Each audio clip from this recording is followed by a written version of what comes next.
नमस्ते दोस्तों, स्वागत है आपका ट्रेडिफाई पर। आज हम बात करेंगे वीएमएस टीएमटी लिमिटेड के आईपीओ की, एक स्टील सेक्टर की कंपनी जो 77 सितंबर 2025 से अपना मेन बोर्ड आईपीओ ला रही है। क्या यह आईपीओ आपके पोर्टफोलियो में स्टील की तारा मजबूत रिटर्न दे सकता है? चलिए सारी डिटेल्स जानते हैं, प्राइस बैंड से लेकर स्ट्रेंथ्स एंड रिस्क तक। सबसे पहले वीएमएस टीएमटी के इस आईपीओ की कुछ जरूरी बातें यानी कि हाइलाइट्स समझ लेते हैं।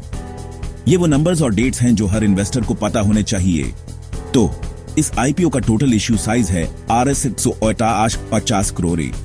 और सबसे इंपॉर्टेंट बात यह है कि ये पूरा का पूरा फ्रेश इश्यू है। इसका मतलब है कि सारा पैसा कंपनी के पास जाएगा, जिसे वो अपनी मैन्युफैक्चरिंग कैपेसिटी बढ़ाने और वर्किंग कैपिटल के लिए इस्तेमाल करेगी। कंपनी ने इस आईपीओ के लिए प्राइस बैंड RS 54 से RS 99 पर शेयर रखा है, जिसमें शेयर की फेस वैल्यू RS 10 है। हमारी सलाह रहेगी कि आप कट ऑफ प्राइस यानी RS 99 पर अप्लाई करें, ताकि आपके अलॉटमेंट के चांसेस मैक्सिमम हो। एक लॉट में 150 शेयर्स हैं। अगर आप अपर प्राइस बैंड पर अप्लाई करते हैं तो आपका मिनिमम इन्वेस्टमेंट होगा RS 14 रिटेल इन्वेस्टर्स के लिए यहाँ एक बहुत बड़ी खुशखबरी है। इस आईपीओ में रिटेल कैटेगरी के लिए 50% का सब्सटैंशियल कोटा रिजर्व किया गया है। आमतौर पर ये 35% होता है, इसलिए ये बेनिफिट कंपनी के स्ट्रॉन्ग फाइनेंशियल्स को दर्शाता है। इसे रिटेल इन्वेस्टर्स के लिए अलॉटमेंट के चांसेस काफी बढ़ जाते हैं। आईपीओ के बाद कंपनी के शेयर्स BSE और NSE दोनों एक्सचेंजेस के मेन बोर्ड प्लेटफॉर्म पर लिस्ट होंगे। मेन बोर्ड लिस्टिंग का मतलब है कि कंपनी ने जरूरी रेगुलेटरी कंप्लायंसेस पूरी की हैं। लिस्टिंग की एक्सपेक्टेड डेट 24 सितंबर 2025 है। ऐप इस आईपीओ में 17 सितंबर से लेकर 19 सितंबर 2025 तक अप्लाई कर सकते हैं। आखिरी दिन के टेक्निकल रश से बचने के लिए पहले या दूसरे दिन ही अप्लाई कर दें। एक रिटेल इन्वेस्टर के तौर पर आप मैक्सिमम 13 लॉट्स के लिए अप्लाई कर सकते हैं, यानी कुल 949 शेयर्स। इसकी टोटल वैल्यू पास बनती है, जो कि रिटेल कैटेगरी की RS 2 लाख की लिमिट के अंदर है। अब कंपनी पर एक नजर। चलिए वीएमएस टीएमटी लिमिटेड के बिजनेस मॉडल को गहरे से समझते हैं। साल 2013 में स्थापित हुई VMS TMT limited steel industry में एक खास मकसद से आई। इनका कोर प्रोडक्ट है थर्मोमैकेनिकली ट्रीटेड यानी TMT बार्स। ये कोई आम सरिया नहीं है। इनकी हाई टेंसिल स्ट्रेंथ, बेहतर डक्टिलिटी और अर्थक्वेक रेजिस्टेंट प्रॉपर्टीज इन्हें हर तरह के कंस्ट्रक्शन प्रोजेक्ट्स, खासकर बड़े इंफ्रास्ट्रक्चर और हाई राइज बिल्डिंग्स के लिए अनिवार्य बना देती है। यह सरिया न सिर्फ धंचों को मजबूती देते हैं, बल्कि उनकी उम्र भी बढ़ते हैं।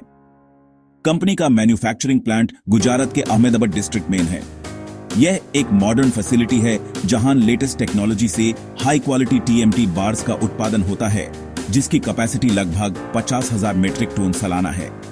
इनकी बिजनेस स्ट्रेटेजी का एक अहम हिस्सा है कामधेनु लिमिटेड के साथ स्ट्रेटेजिक टाई अप। इस पार्टनरशिप के तहत वीएमएस अपने प्रोडक्ट्स को कामधेनु NXT ब्रांड के नाम से बेचती है। इससे वीएमएस को कामधेनु के एस्टैब्लिश्ड ब्रांड नेम और मार्केट प्रेजेंस का सीधा फायदा मिलता है, जिससे उनके प्रोडक्ट्स को ग्राहकों तक पहुंचाने में आसानी होती है। अपने प्रोडक्ट्स को मार्केट तक पहुंचाने के लिए कंपनी ने एक डिस्ट्रीब्यूशन नेटवर्क बनाया है।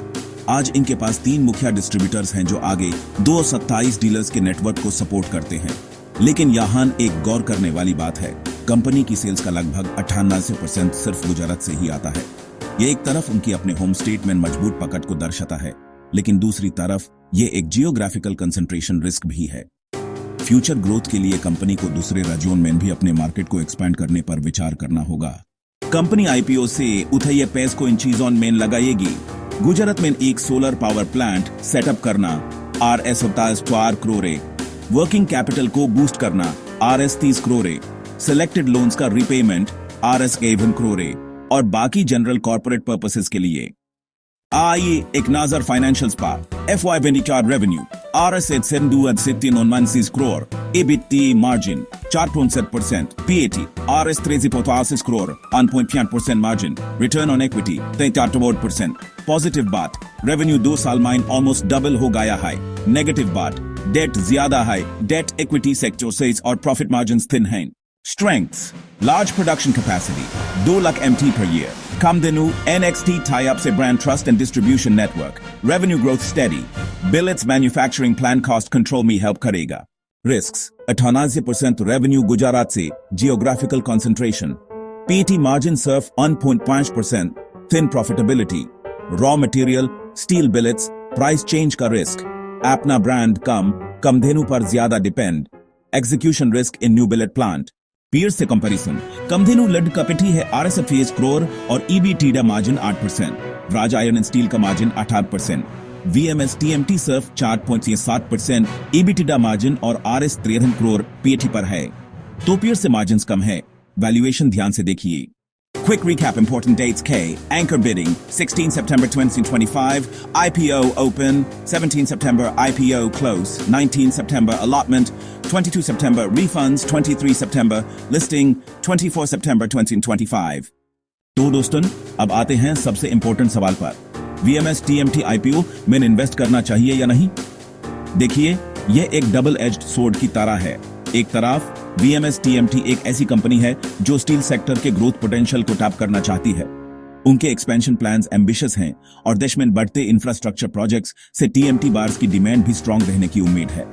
यह इसके लिए एक बड़ा पॉजिटिव है. लेकिन दूसरी तरफ हमें इसके रिस्क को भी नजरअंदाज नहीं करना चाहिए.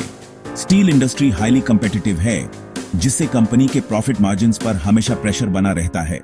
इसके अलावा कंपनी पर काफी डेप्ट है, जिसका इंटरेस्ट चुकाने में कंपनी की अर्निंग्स का एक बड़ा हिस्सा चला जाता है. यह फाइनेंशियल स्टेबिलिटी के लिए एक चिंता का विषय है. इसलिए यह IPO high risk high return category में आता है. आपका डिसीजन आपके पर्सनल फाइनेंशियल गोल्स और रिस्क लेने की क्षमता पर डिपेंड करेगा. अगर आप एक अग्रेसिव इन्वेस्टर हैं जो शॉर्ट टर्म लिस्टिंग गेन्स के लिए रिस्क ले सकते हैं, तो शायद आप इसमें अप्लाई करने का सोच सकते हैं. लेकिन अगर आप एक कंजर्वेटिव इन्वेस्टर हैं, तो इसे दूर रहना बेहतर होगा. इसलिए हमारी सलाह यही है कि आप कोई भी डिसीजन लेने से पहले अपने फाइनेंशियल एडवाइजर से जरूर सलाह लें. हम जानना चाहेंगे कि आप इस IPO के बारे में क्या सोचते हैं. क्या आपको लगता है कि VMS TMT अपने एक्सपेंशन प्लान्स के दम पर स्टील की तरह स्ट्रांग परफॉर्म करेगा, या फिर हाई डेप्ट और कंपटीशन के चलते इसकी परफॉर्मेंस कमजोर रह सकती है? अपने विचार नीचे कमेंट सेक्शन में हमारे साथ जरूर शेयर कीजिए. यह था ट्रेडिफाई का detail review of VMS TMT IPO. Video पसंद आया तो लाइक, शेयर एंड सब्सक्राइब कीजिए for more IPO reviews, stock market updates and investing tips.